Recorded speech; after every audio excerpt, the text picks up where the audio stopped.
And now competitive shooting is my life. Yeah. So I won $2,000 this weekend. You did, all right. Done a, In what? so we shoot, there's a 22 version and there's a center fire version. Of Yeah, long okay. range shooting, Mhm. 90 seconds, sometimes unknown, but most of the time it's known distances. Oh. We shoot off of barricades, tank traps, a whole bunch of So stuff. really, on some distances, you don't know what it is, Yep. so you have to really use your judgment. And that's what we do. It's 90 seconds, with gear, and then they toss a whole bunch of stuff in. Yeah. So, you know where Littleton is, New Hampshire, Yep. and you know where Whitefield is? Whitefield, probably not. So it's just a town outside there. There's a logging yard there. Well, behind the logging yard, there's a rifle range. Mhm. And we engaged targets, I think closest was 203 yards, all the way up to 1230. Yeah. So Wow. Now, those were 22s? that was a 308 to start. Okay, yeah. So All right. the 308 max distance is roughly 400 yards. That'd be- To have any accuracy, Yeah. right? And just hope it's not windy. The wind's blowing, you missed it. Yeah. Right. Yeah. That's John.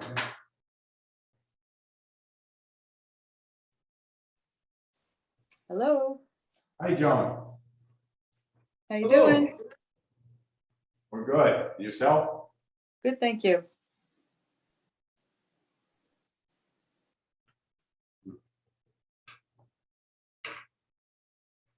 I come from the from the Elks meal, senior meal. How was that tonight? It's good, roast pork. Yeah, it's good. Sounded good. Gravy, mashed potatoes, carrots. And of course, salad, rolls. And apple strudel dessert. The strudel must have been good. Well, when you get older, you can do that.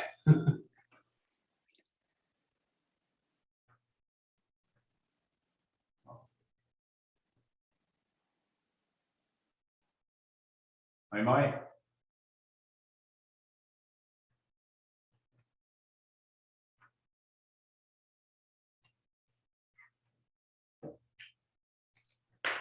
Gotta figure out how to allow screen sharing. I'm rusty.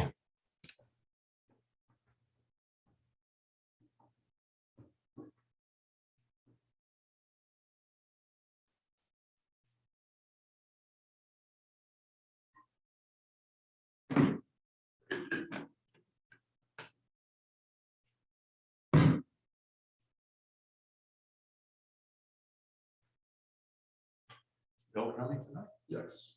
So I don't know why, I think we just did some stuff from the office.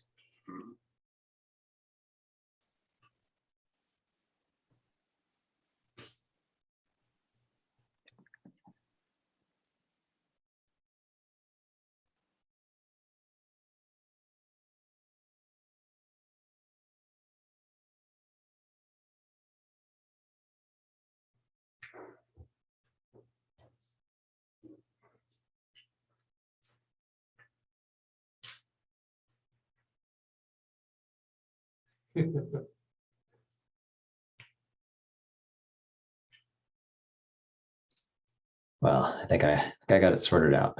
We'll Got a give it a- visitor tonight. Yes, I can't sit anywhere without her sitting on my lap. Oh.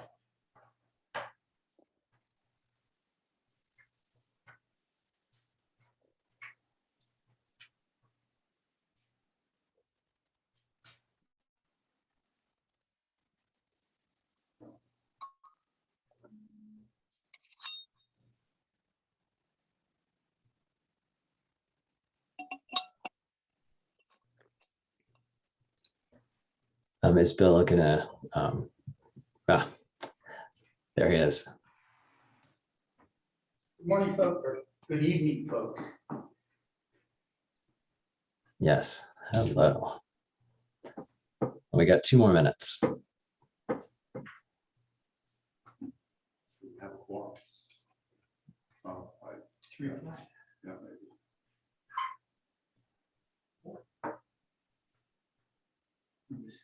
Josh.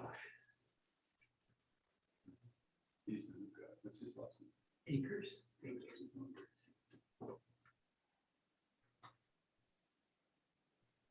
Who do we have for this tonight? Taylor System from V-Trans, You know, System, SISSON. yes, I think I know. Yeah, I think I know. He works for Pat. It's probably Taylor.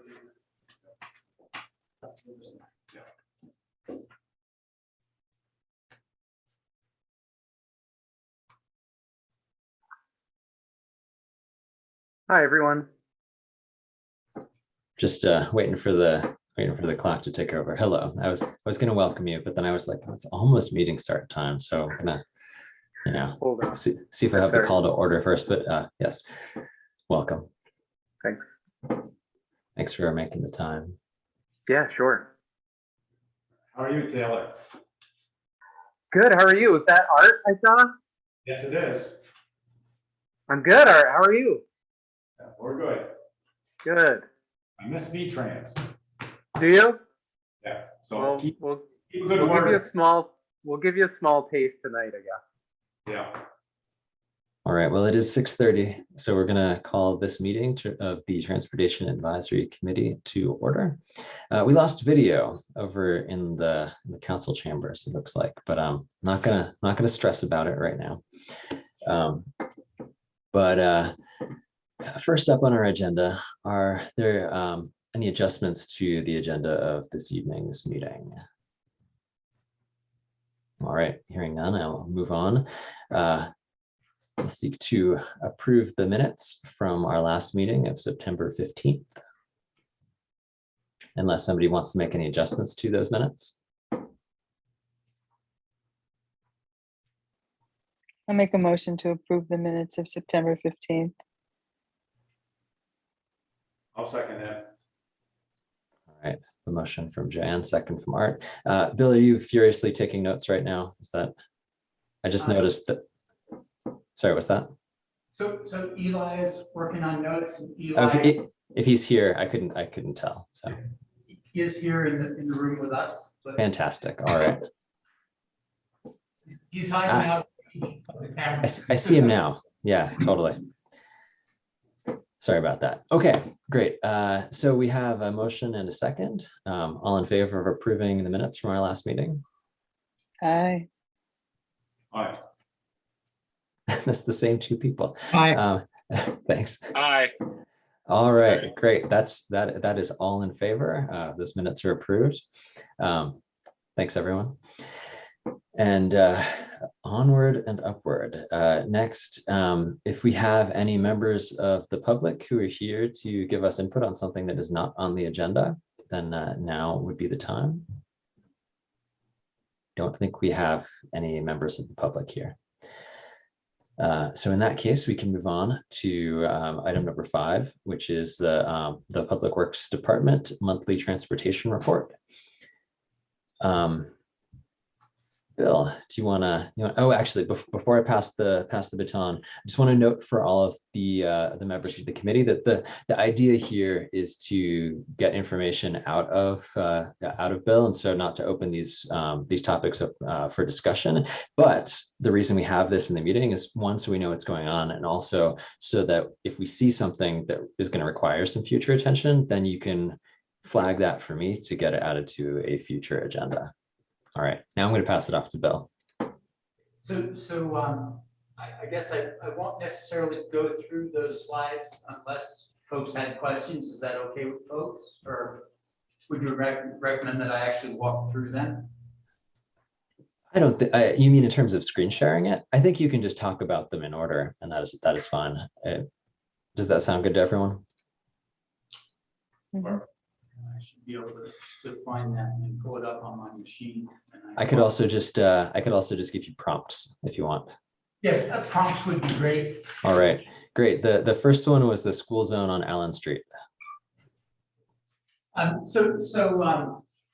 was a neighbor on Allen Street very interested in the concerns that are being raised by the public are real and reasonable. And so DPW is committed to create a school zone up there.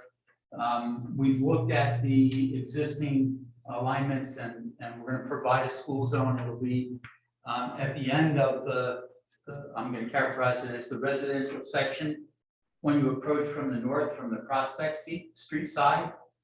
And it'll be before the beginning of the residential section in the city on the south side. It's about 1,150 feet long. We'll support it with school zone and speed limit signs.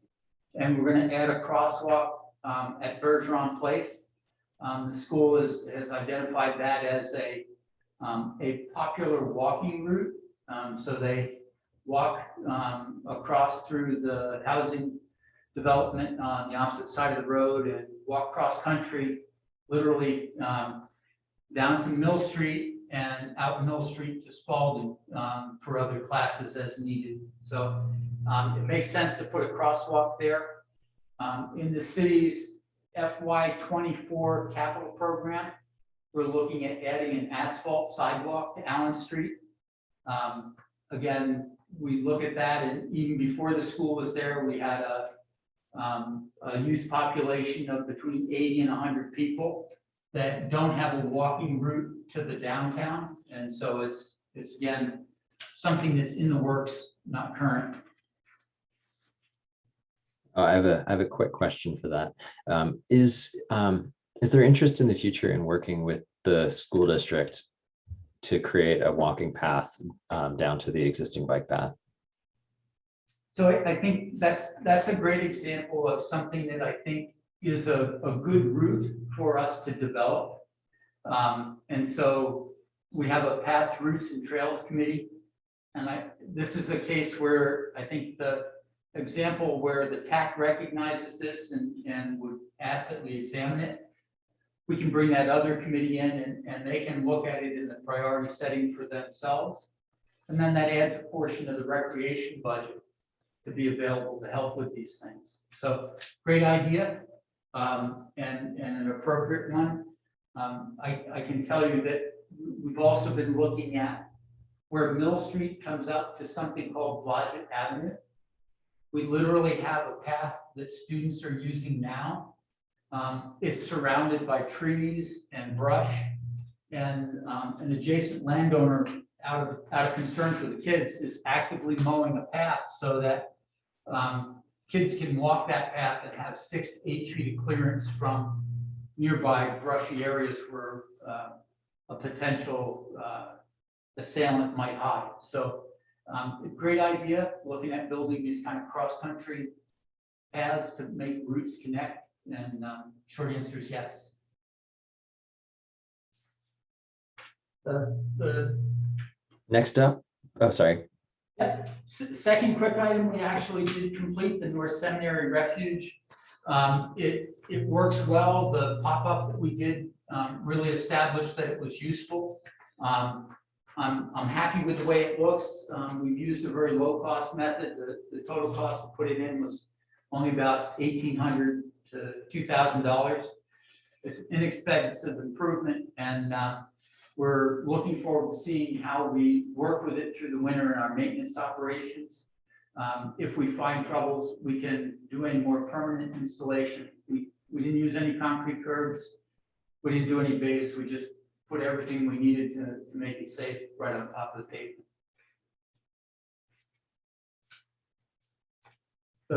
The third item was an item that came to us from Spalding High School administration, and that was looking at trying to deal with, there's two problems there. Youthful adventure with new drivers liking to speed by the school entrance from the school exit. So we're looking at less than 200 feet, and kids wanting to drive quickly and show off presumably their Le Mans expertise as well as the incredible horsepower of their vehicles. And so we wanted to do something to try to influence that behavior. We added a crosswalk and we added bulb outs, and they are painted with standard yellow curb paint. We have added crosswalk signs at each. There is one thing we haven't accomplished, and that is the intention was to some gate post the crosswalks. And gate posting is when you put a sign on each side of the street. And you can actually put them back to back so that regardless of which direction you come from, you see a crosswalk beginning and end on each side of the road. And that actually alters driver behavior because not only do they see the narrowing of the road, they see a vertical obstacle. And vertical obstacles are actually pretty persuasive psychologically. So we have signs up on one side, we need to double them up. And we will go to the safety green rather than the engineering grade yellow that's on the signs now. So opportunities to do better with it. It was something that the Spalding administration had asked about. In our work with Spalding, we also addressed how they are releasing their traffic. And so they had a speed bump that was about 100 feet from the end of their driveway. And that limited the number of cars that could get through the queue quickly to 4. And they were routinely letting out anywhere between 8 and 12. And so every vehicle after the first floor had to stop and go over the speed bump, which was an aggressive bump. And you actually saw spacings between the cars of 50 to 60 feet. In our conversations with them, they've removed that.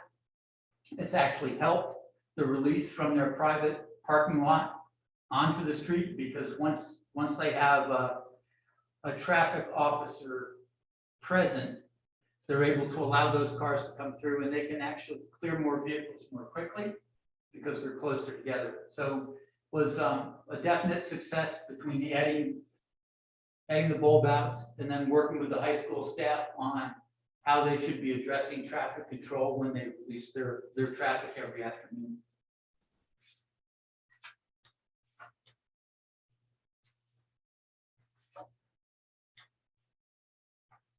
The next item, actually, I think that completes what I had there.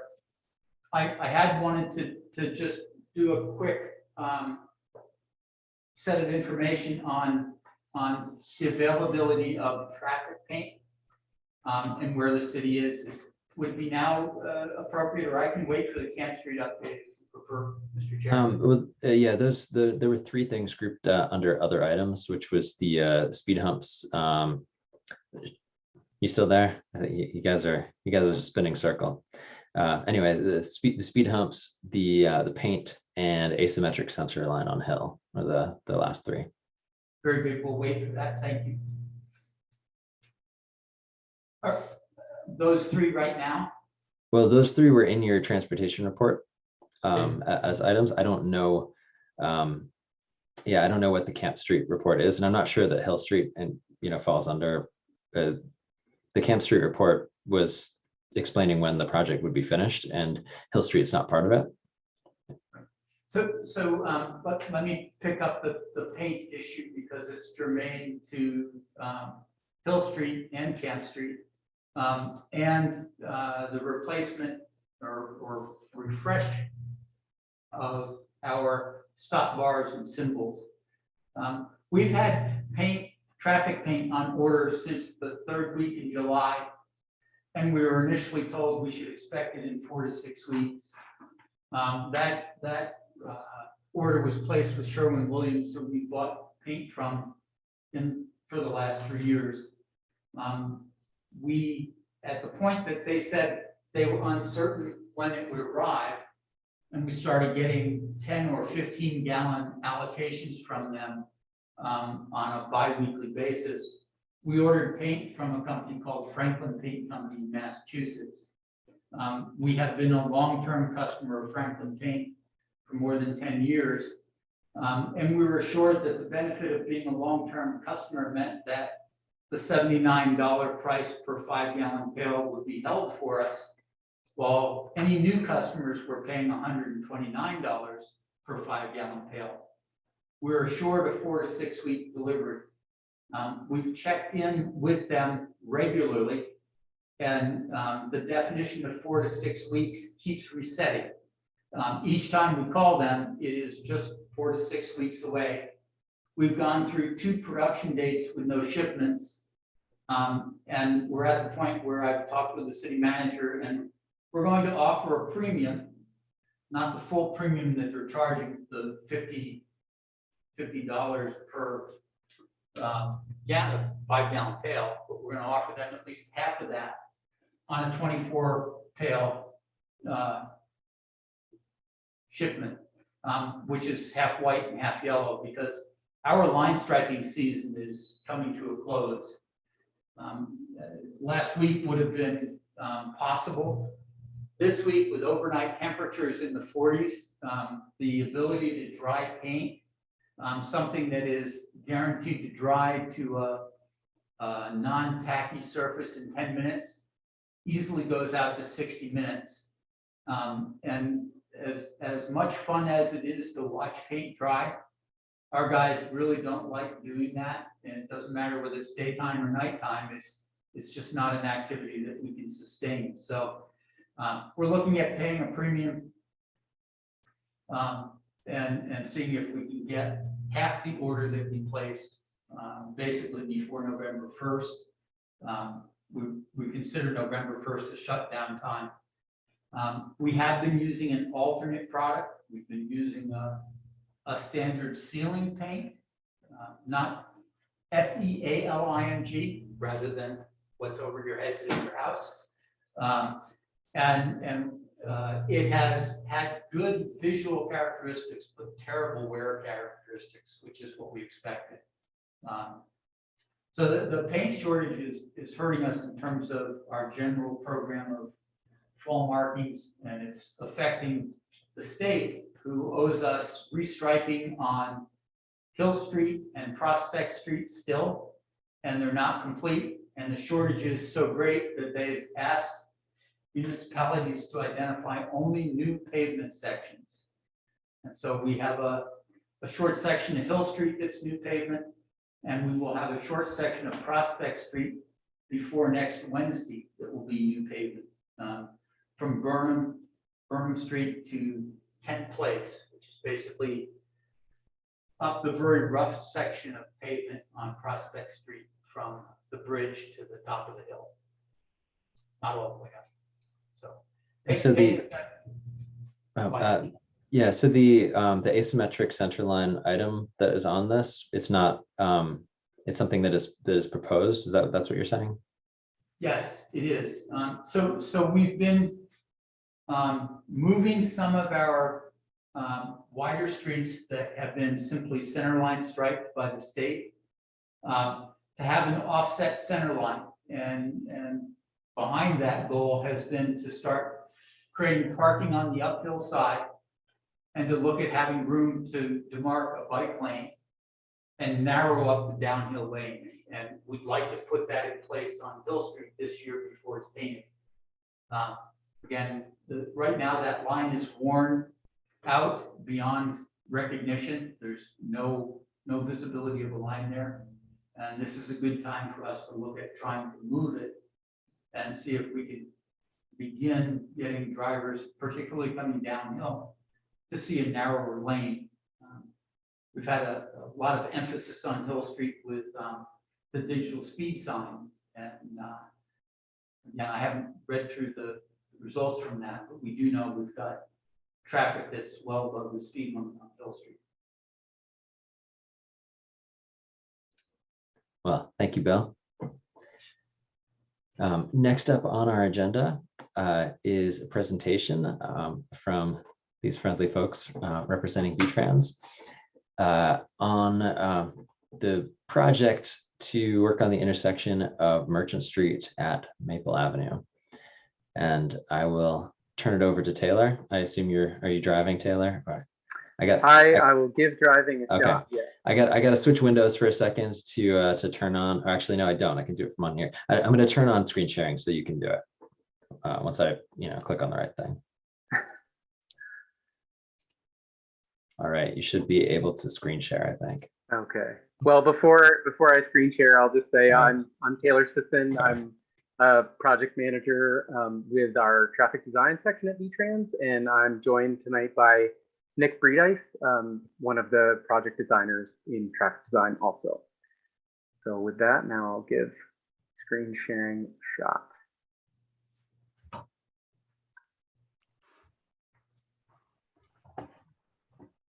And hopefully you see Mount Mansfield, but soon Feel like it's working. Okay, so you can all see the PowerPoint slide now. Yes. Great. Right. So like you said, we are here to talk about the Route 14 and Merchant Street intersection improvement project. And again, I'm Taylor Sisson, the project manager, and joined by Nick Breedice. So just a quick meeting overview for the presentation tonight. Introductions we've done. Project location, we'll just touch quickly on where this intersection is. Talk a little bit about the existing conditions of the intersection, touch a little bit on the project history and how it became a project, talk about the main design elements of the project, the next steps for the project to get it to construction, and then we can take any questions at the end. So you all are probably even more familiar with this intersection than I am, but the intersection of Route 14, Maple Ave, and Merchant Street is located kind of at the northern end of Route 14 within the Berry City Class 1 limits, and it's located adjacent to Hope Cemetery. So you can see Route 14 running south to north all along in the middle of the screen, and then Merchant Street kind of coming in at a pretty steep skew angle to form the intersection with Maple Ave. So here's just a look at the intersection. If you were a car driving north out of Berry City, you can kind of see the intersection there to the right where the blue car is. So currently Route 14 is free flowing, no stop control, no traffic signal, nothing like that. No turn lanes, and Merchant Street does have a stop sign. So you can see there's a decent hill on Route 14, Maple Ave at this point, and some pretty good grade change where Merchant Street comes in. That makes it a little tricky to see if a car is stopped at that stop bar if you're a car traveling north on Maple Ave. So similarly, here's a look looking south at the intersection on Route 14. Again, currently, free flowing, no turn lanes on to Maple Street or Merchant Street, sorry, and you've got the little existing sign there saying yield to through traffic if you're making a left. And then lastly, here's a look approaching the intersection on Merchant Street itself. So again, stop controlled, and you from this angle can really get a sense as to the way Merchant Street really approaches Route 14 at a pretty steep skew angle, and also get a sense of the hill that Route 14 is on at the intersection point. I just a couple other notes about the project location as far as existing conditions. The current grade of Route 14 is a little less than 8% through here, so pretty significant. And the current posted speed limit on Route 14 is 25 miles an hour, but just north, kind of up, you can kind of see the crest of the hill at the top of the screen here. The speed limit changes from 40 to 25. So just a couple other existing condition traffic volumes that we're working with at this intersection. I apologize, this is probably a bit hard to see, but the two diagrams you can see here on the left is the morning peak hour traffic volumes. So for the southbound direction on Route 14, and these counts are a little older, 2013, but kind of still give you a pretty good sense as to what the traffic is doing at the intersection. So southbound movement on Route 14, just under 250 cars heading through and continuing on Route 14, and 142 left turners heading south and turning on to Merchant Street. So those volumes in the morning are kind of the proportionally heavy movement. And then you can see kind of on the bottom of the screen, much lighter traffic conditions heading north on Route 14. So looks like only 80 cars heading north and through, and then 3 right turners onto Merchant Street. And then as far as turning movements off of Merchant Street, the heaviest movement is turning right and heading north, as you might expect. And only 3 cars turning left off of Merchant Street. A little bit of a different story, but similar idea on the diagram on the right side. So a little bit lighter on the movements, the southbound movements on Route 14. So 246 in the morning heading through, 176 in the afternoon, so a little lower there. And then 103 left turners as opposed to 142 in the morning. So a little lighter. You can probably, deduct the directional movement of, maybe a work day generating traffic into Berry City and out of Berry City. And then again, northbound on Route 14, 189 heading north, and again, the big turning movement off of Merchant Street is turning right, heading northbound onto Route 14. So just a little bit of project history. This one's been around for a little while, as I'm sure you may know. So it actually stems from being a site on the high crash location list that VTrans puts together every 4 years. So this one triggered that list from 1998 to 2002. And the majority of the crashes being cars turning left, heading south on Route 14, turning left onto Merchant Street. So that left turning movement with cars heading northbound on Route 14 is one of the main crash patterns that we've seen out here. And then also rear ends, both on Route 14, hitting someone trying to turn left, but also rear ends for cars on Merchant Street itself.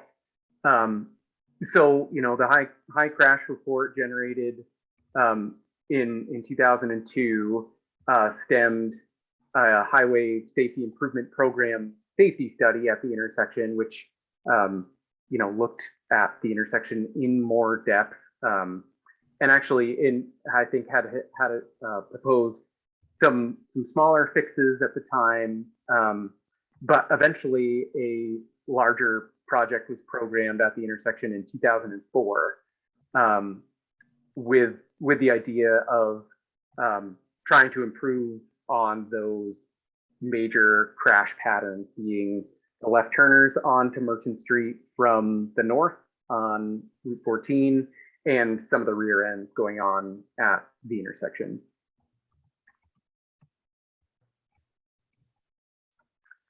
So I guess I should also know in coming up with the proposed design for this project, a left turn lane warrant was conducted and is warranted here. So that is one of the major design elements at this intersection. So here's a look at the proposed intersection layout that would be implemented by this project. So proposed new roadways are in the dark gray with the yellow line striping as it would appear after construction. So running left to right across the top of your screen is the proposed Route 14, and running kind of starting from the bottom left of your screen and running up to the middle is Merchant Street. So one of the major design elements here, like I said before, is the addition, widening for a left turn lane for southbound traffic turning onto Merchant Street. And so that's one of the major improvements. And then also, because Merchant Street comes in at such a hard skewed angle right now, that's definitely not ideal for an intersection, and particularly for sight distance and safety concerns with a lack of sight distance. So it's probably a little tough to see, but there are some smaller, like dashed or dotted black lines that that depict the existing alignment of Merchant Street that kind of continue, to the right of where the new proposed stop bar is shown in white with the white stop letters. So that kind of shows the difference in teeing up the Merchant Street alignment with Route 14, and as opposed to, kind of that straight shot Y intersection that exists today.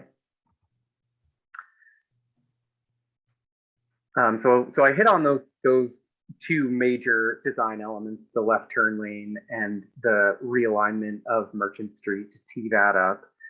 So some of the other design elements that are proposed to be included in this project are to add a couple of street lights to better illuminate the intersection at night. The project is going to be full depth reconstruction. So it will include new pavement and subbase for the road.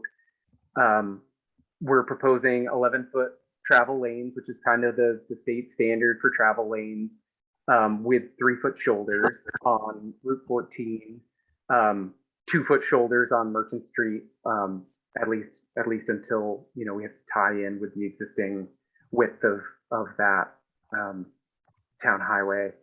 And the project, because of the widening and full depth construction, would be impacting the city's water line and sewer line. So we've been working with Bill and the city's engineer to replace the bits of water line and sewer line that would be impacted by the project and in the project limits. So that work is also included in this design. And then there's also a pretty significant closed drainage and stormwater treatment aspect to the project as well. So just to touch a little bit more on the safety improvements of a left turn lane here. In rural situations like this, where the main road is a free flowing road and the sideline is stop controlled, the addition of a left turn lane to the main road onto the sideline is proposed to reduce crashes at the intersection of all types, 23%. And as I mentioned before, the realignment of the sideline, Merchant Street, also will have some pretty good improvements for both sight distance for a car stopped on Merchant Street, particularly looking to the left, south towards Berry City. Again, because of that skew right now, a car pulling up and stopping at the stop bar really has to crane your neck around to see approaching vehicles heading north on Route 14. So aligning this, at more of a perpendicular angle, as shown here, will certainly allow cars a much better vantage and better intersection sight distance certainly to their left. And then also the realignment will give cars, particularly heading north on Route 14, a better vantage of a car stopped looking to pull out from Merchant Street. So and you know, there's a bit of a grade change for the Merchant Street road to tie into Route 14. So I think, you know, that Google Street view where we were looking kind of up at the intersection with that car kind of hidden behind the hill there, that should be improved by you know, us teeing up and bringing the grade at least right at the entrance to Merchant Street down to Route 14. So some next steps for the project. So the project is currently in a set of progress plans that are out for agency-wide review right now. We had just been working with the city to get some water line and sewer line plans revised, and needed to roll those in with the rest of our intersection design. So we did that over the summer, and now the plans are out for folks at the agency, you know, to take a look at the state of things and make any comments on the design and plans as they stand. And we also have our right-of-way folks, because this project's been around for a little while. We have our right-of-way folks reviewing the existing right-of-way that the design is based off of. And all along, you know, we've been trying to minimize the right-of-way impacts. Because of the widening and realignment, there are some definite impacts to the city of Barry's property, both on the east and west of Route 14.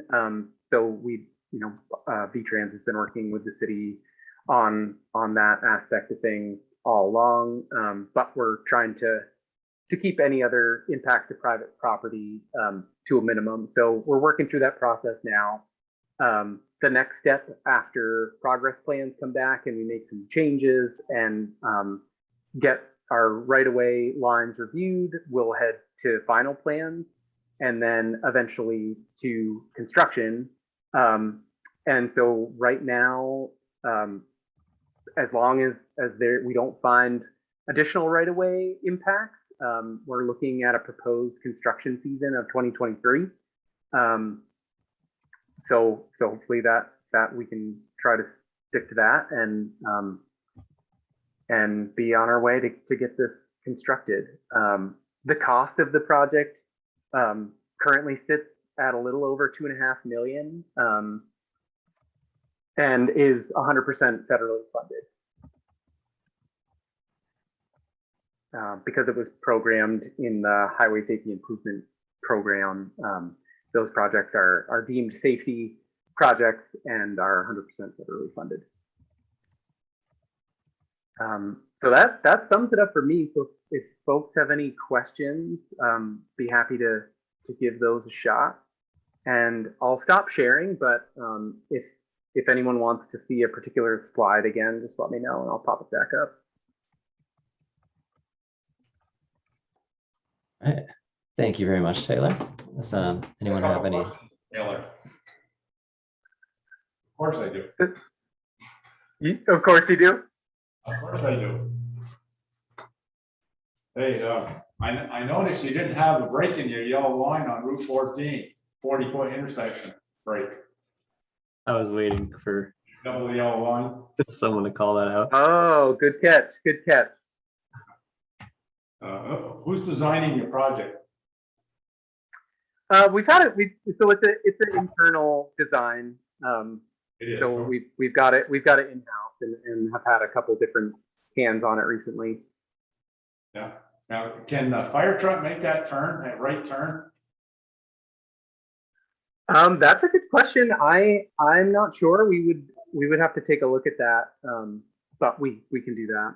Presumably I'm more sure than someone has looked, but I thought Presumably- when I was there, I was just gonna say presumably more than the current turn, right? when I was there, that was a comment before, and I think it is awful close, depending which Okay. truck you use. Yeah, we can, I think like, so I've had management, of this project since I think 2018. So, there's obviously a lot of design history that predates me. And, I can definitely root through and talk to the previous project manager to get some of those answers, but, we can double check that. All right, you just let Bill know. So I'm certain our fire department will actually try this. Looking at it, I'm very confident that our engines can make this turn. But we have a tower truck that I think is 68 or 72 feet long, fixed axle. And in order for it to make this turn, it's going to be using both opposing lanes in order to make that turn with the tower truck. But I do think the tower truck can make that because the radius moves out if you're using all available lanes to something that's closer to 85 to 100 feet.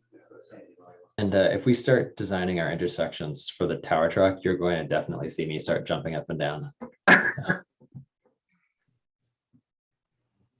That's all I got, Taylor. All right. Yeah. Anybody else have any questions? I do. Thanks for doing this, Taylor and Nicholas. How far north will the construction go on Route 14? So it goes just about, just a little bit past that cemetery entrance, kind of at the top of the hill. Could you go to I don't know, it must have been like the first or second slide that showed the picture going north? Oh, we turned off the screen sharing. I mean, we could get it back if you want. Is that what you're asking, Giuliano? Yes. Just a second. I gotta do it again. Because what my question is leading to is Sure. the cemetery is looking to add power to the cemetery grounds. And I was just curious how far it would go so we could kind of bring it closer to the entrance. Green Mountain Power is going to put a conduit, and we figured we'd tie into the construction so we wouldn't have to, dig up Route 14 again. Yeah, okay. Yeah, let me try to, let's see, screen two.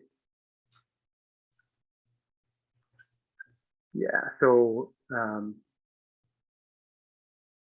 I guess this shot doesn't quite get to the top of the I think the cemetery. next slide shows the that one. Yep, and it shows Yep. all the telephone poles.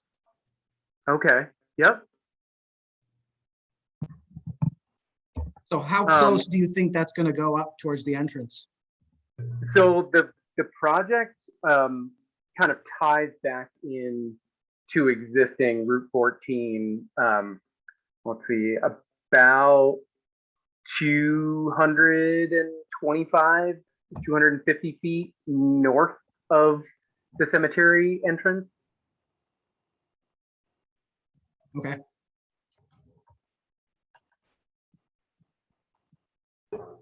And I think at that point we would be transitioning out of our full depth reconstruction, but would still be kind of digging up the road at that point. All right. Thank you. Taylor? Art Yeah. again. Hey, if that's a concrete road, you're tying into the joints, the concrete, have a transition into them Yep. on both ends, right? I mean, Right. both concrete. Yeah, we've worked with our pavement design group, to get a material design worked out for this one. So I think hopefully we should be good on that front. Okay, thank you. All right, I've got a few questions too. If I don't want to jump in ahead of anybody. First, I wanted to say, you mentioned at the beginning of the presentation that we probably were, aware that this project had been around for a while. I certainly was not. Okay. Yeah, I've been on the planning commission for 9 years, and I found out about it by attending a previous TAC meeting, and it came up by happenstance. And so it was part of the reason that I wanted to get it on the agenda was to get some kind of sense of what the history was. And it's great to learn that that the origin of it was, was in, state level statistics saying like, this is a high crash intersection. Because to me, this project is not a bad project, but I feel a little bit frustrated that the projects that get prioritized are not the projects that are in keeping with the city's priorities for itself in terms of like what's expressed in the municipal plan. So I just wanted to say, where's it coming from? And so I was curious, if 2002 says, hey, this is a dangerous intersection, let's fix it. I was wondering what the contemporary data is. The public crash tool that I just looked at says that in the last 5 years, there's been one accident at the intersection, which seems to me like that's probably not one of the sites where we would say we would call out as being specifically dangerous. Currently. Right. Yeah. So my question, so that's all statements. Sorry, my a question is when you say the left turn is warranted based on the data, what's the specific warrant that says, hey, we need a left turn lane? Yeah. So the warrant is based off of a calculation procedure that takes into account the left turn volumes and the opposing through volumes. So the actual it's the Harmalink is the Harmalink procedure is what was used. Yeah, got it. So to me, I think that when we look at this as just an engineering problem to solve, we sort of say everyone can do what they want and it's all fine as long as it's as long as it fits within the rules. But we don't actually want people to turn left here. And we don't want to. I don't mean to say it's illegal, but I mean the city plan says. Let me see. What does it say? Non-local traffic from Route 14 onto Merchant Street should be discouraged. So it seems to me that if we got some numbers that say, hey, we need a left turn lane because of numbers, but we also have the municipal plan as adopted by council that says maybe we don't want to encourage people turning left here. I would say, unless we have a compelling reason to give these numbers more weight than the desire of the community, it doesn't sound like it carries, enough to me. So I have pushback on the left turn lane and the validity of the warrant. And, an equation is great. You mentioned the 23%. As I said, if there's one crash in the last 5 years, 23% of one is a rounding error. Yeah. So I get that. Yeah. So anyway, one of the questions that I would have, that was a statement again. My question was about the warrant. Sorry. My question is, in terms of changing, giving feedback that changes the design, what's the appropriate way to do that? I know that right now telling you, hey, I noticed this thing, that's not it. And so I'm curious what, what's the best way for us and members of the community in Barre City to give that input? Yeah, I think not to throw Bill under the bus too much, but I think the first stop might be with Bill and we've gone down that road for sure. Okay, you say your council would be the next step? I think so. Yeah, if you wanted to bring it to the council, and I think getting us something in writing too would be another good step. And to you as the project manager is the right place to go from council? Yep, I think so. That is marvelous. So I want to interrupt here and say, with all due respect, Mr. Chair, your personal opinions don't speak for the city of Barre. Nor does your citation of a 9-year-old study or any of the plans. The fact that this was in the communities. What study are you talking about? I'm speaking and saying that your assertion that this was not endorsed by this community is inaccurate, and that your current line of assertion that this doesn't comply with a posthumously adopted municipal plan really is something that warrants discussion within Barry's political process, rather than being pronouncements from you as chair of this committee. I'm not sure where you're drawing all of that, but I think that that's exactly what Taylor said should happen. So I mean, yeah, I think that makes sense. That would be good, rather than the assertive. I think you might be hearing something that I didn't say, possibly. I don't know. It's hard for me to tell. Welcome input from the remainder of the committee on that issue.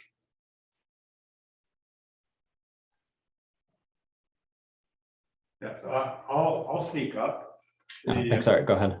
The city brought this to the Regional Planning Commission of Franklin County.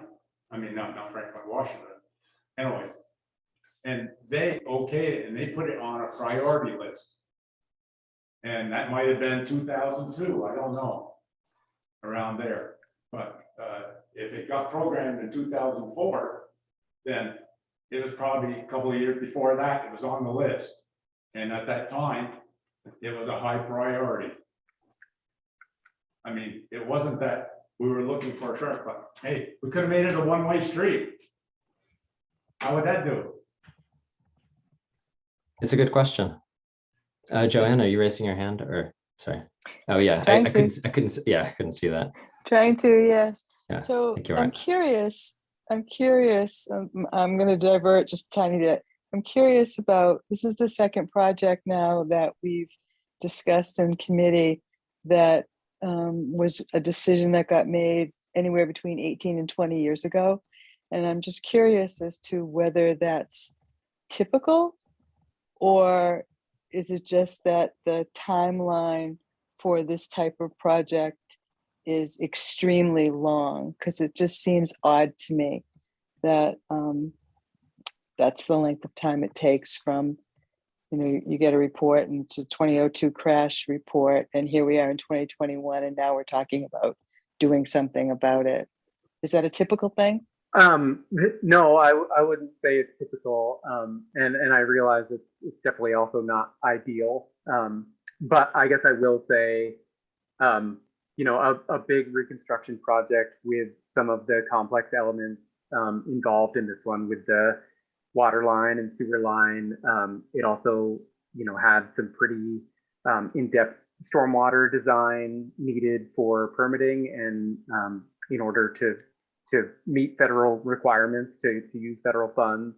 So this project has had a number of pretty in-depth design elements that have definitely, cost some time.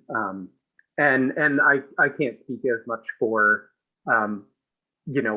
what happened prior to my management, but I do know, some definitely some project turnover in design and management also, probably impacted the schedule a bit. Okay, thank you. Joanna, from my time on the cemetery committee, the timelines have definitely changed. It was spoken to when I first started on the cemetery committee, and maybe 2 times the timeline has changed that we've been notified on. So it has kind of increased. Thank you, Juliana.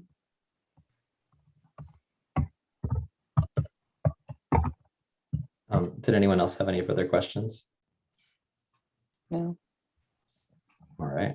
Well, I really appreciated having you guys come and give the information and give us a little bit more context on how all of this came about and what what's being proposed. Yeah, my pleasure. Thanks for having us. And I guess, if anyone has any follow-up questions, I guess I'd be happy to answer them. And Michael and Bill both have my contact. So if you do have anything after the fact, definitely feel free to send them my way. Thank you, Taylor. Yeah, thanks. Well, I think we'll move on to our next item. You guys can feel free to leave whenever you wish to. Okay, thanks again for having us, everyone. Yeah, thanks. Take care. Bye now. All right. Next up on our agenda, 6.2, new business. This was a request to have an update on the Camp Street project, where we sorry, let's start that sentence over again.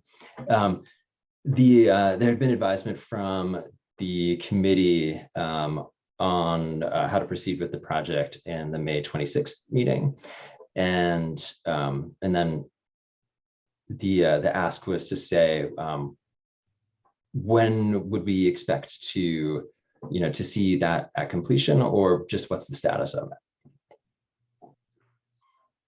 Thank you for adding this to the agenda. We bought a new line striping machine in June of this year.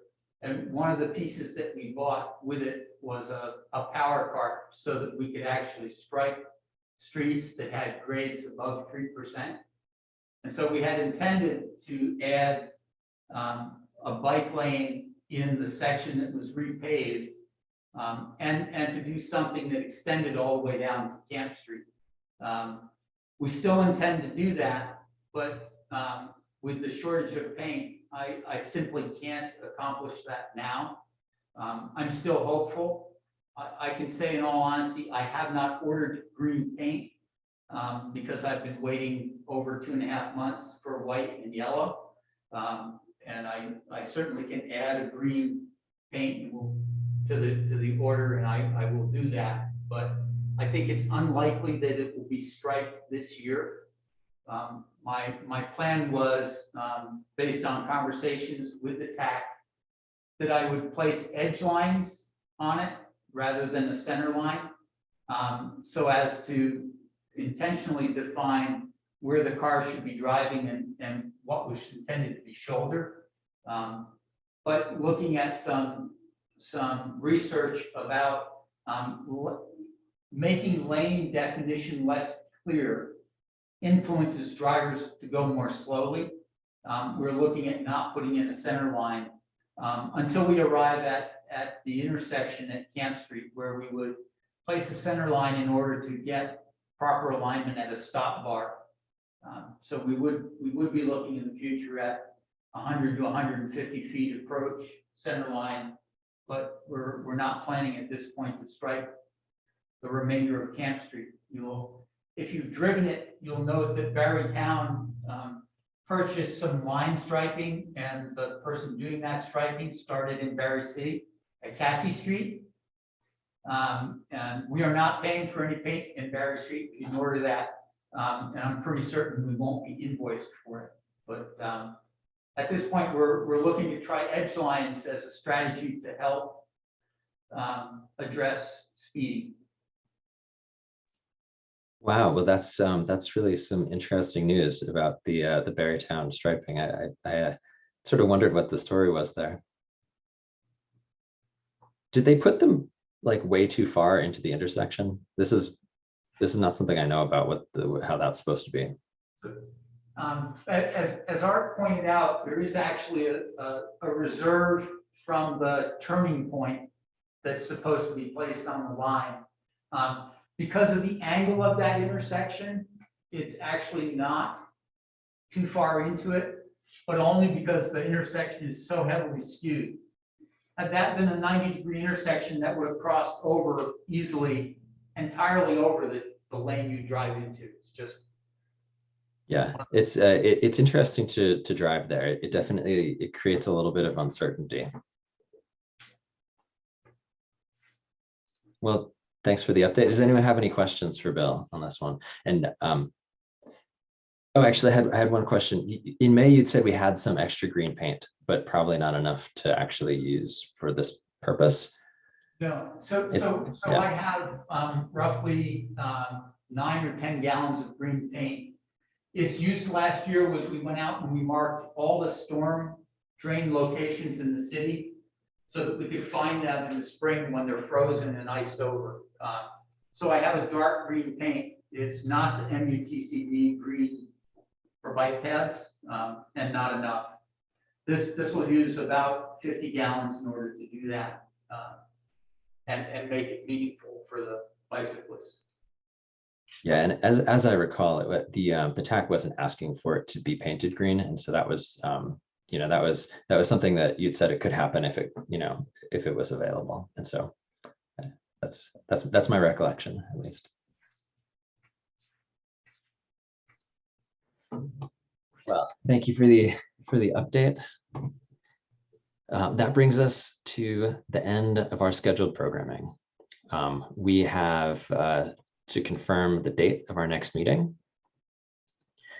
The normal time and date would be November 17th, if I have calculated correctly. I did not realize that we would be conflicting with All In for Barrie on this one. Just, I don't know, it wasn't on my radar, but we are, we're kind of early. So if people wanted to jump over, I assume they could. But does the 17th work for people in general? All right, there. I'm gone to Florida. Oh, all right. But I mean, you can always attend remotely. Not that I'm suggesting that you use your time in Florida that way. Yeah, I probably can. All right. Well, I'll try. but really, you could just enjoy. All right. So there's a possibility that our next meeting will be a joint meeting. Bill sent a message out to the chairs of the Paths, Routes, and Trails Committee and the ADA Committee to have us all meet together. Tomorrow, I'm going to be talking with the chairs of those committees, and so we're going to see, if things line up right for us to do that next month. I'm going to color that as, man, the word just went right out of my head. Something that's not planned completely. Anyway, provisional. That's the word I was looking for. All right. All right, we'll have our next meeting on November 17th. Who attends is yet to be seen. Next, we'll have a roundtable. I'll just let anybody who has anything to add just go right ahead.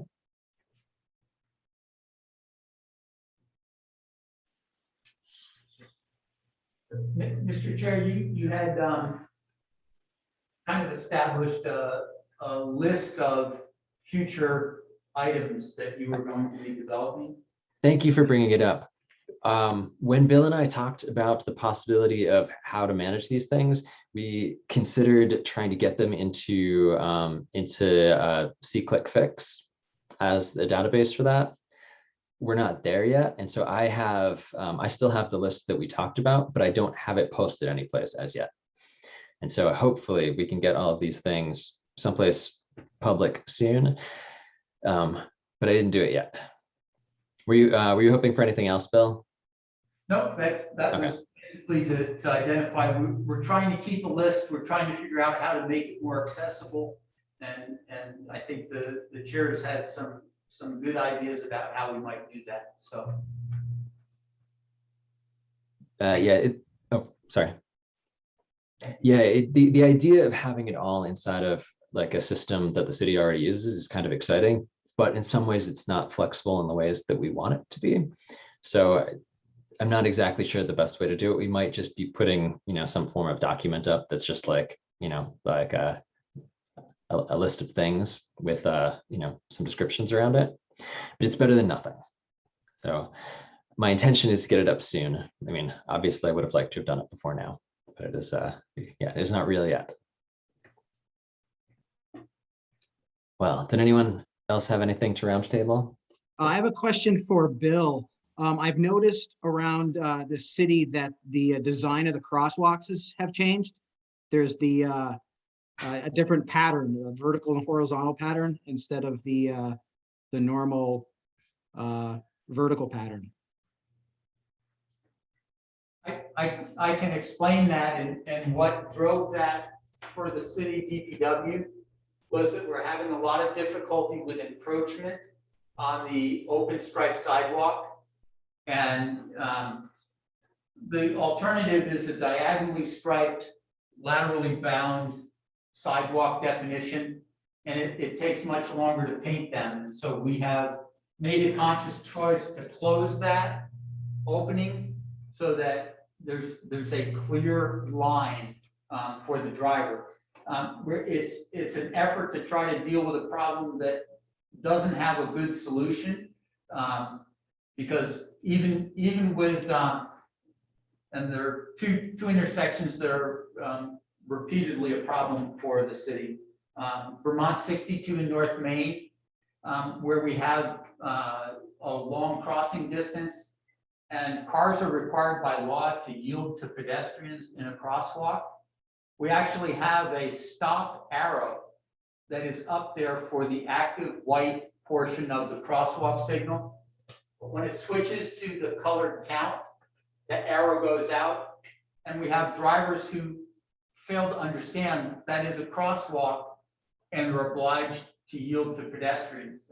And that is MUTCD compliant in terms of the signal. We're looking for ways to try to reinforce that. That was the reason for the change. I can't report back that it's been remarkable in any particular aspect of it. It's just an effort to do something different to try to call people's attention to the purpose of the crosswalk. Well, thank you for trying that experiment. That's, you know, it's an easy thing to try. I'm glad.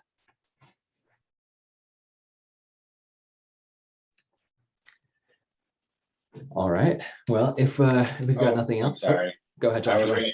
I was waiting to. I can call everyone if it works better. I mean, I just shout it out. There is. I found. I don't know if this is supposed to work this way, but you can tell me if it is or is not. And Bill, I think you'll probably be the best for this. But on North Main Street and Maple Ave, at the crosswalks, when I've noticed when you a pedestrian is hitting the button to go across, the timer starts, but then going on North Main Street, it turns green, and it also turns green for right-hand turn. So the crosswalk, pedestrian walk, and the right-hand turn green are going at the same time, and that seems dangerous. So the right-hand turn is that uncontrolled green globe. And so it's intending to allow traffic to go straight. It's expecting traffic turning right to yield. And honestly, for 4 years, I've been trying to figure out how to deal with this. I've asked about actually leaving the red arrow lit until the count has stopped. Unfortunately, that's not MUTCD compliant. And so we may still look at doing that.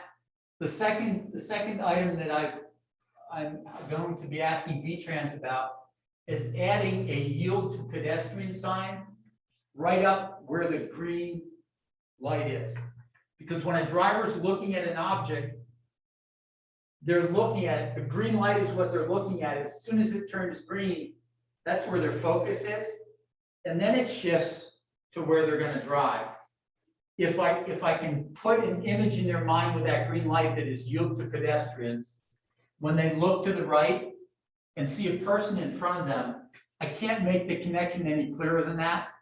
The yield to pedestrian sign is already there, but it's outside the field of vision of the driver. It's all the way down on the crossing signal post, and it's so far from what they're looking at that it just doesn't register. And the only thing that I can come up with is if we put the yield to pedestrian sign right on the green, when that turns green and we know they're looking right at it, we can get that concept in their mind. I can't help people read that won't, but I've got to do something different because the point is well taken. And I get a lot of concerned citizens reporting that to me. I have not come up with a good fix yet. Just to share an anecdote, I spent the weekend in Brooklyn and we did a tremendous amount of walking, and everywhere that is the way that it works in Brooklyn. The walk light comes on for me to cross, and the person who is in the car has a green light. And they do yield to pedestrians quite well in Brooklyn. And I didn't notice any additional signage either. I think it's just training. Yeah, I think one of the things that we really struggle against is that for a lot of drivers who are passing through Berry City, these are the only urban intersections that they deal with their entire lives. And so the training with them is just not, it's not that, it's not that habituated. I don't mean their entire lives, but I mean their ordinary lives. Like, yeah. And so the question then, of course, is what Bill faces is what's the structural way to deal with something which is really out of our control, because the experience of drivers with urban intersections, we can't change that. I would love to see the city do some kind of in-depth study of how to downsize our intersections in general. But man, that's a big one. I'm not even trying to delve into that right now.